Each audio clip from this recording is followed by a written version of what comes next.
জ্যৈষ্ঠ মাসে শুধু আম আর কাঁঠাল নয়, আরও অনেক ধরনের ফল কিন্তু দেখতে পাওয়া যায়।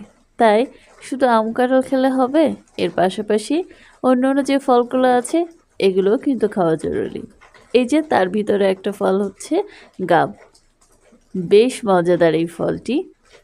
এই আষাঢ় মাসেই কিন্তু পেকে যায়। কালারটা দেখতে যেমন সুন্দর, এটা খেতেও কিন্তু বেশ মজা। আচ্ছা, গাব খেতে কার কার ভালো লাগে? আমার কিন্তু বেশ ভালো লাগে। অবশ্য এটার স্মেলটা অনেকটা স্ট্রং।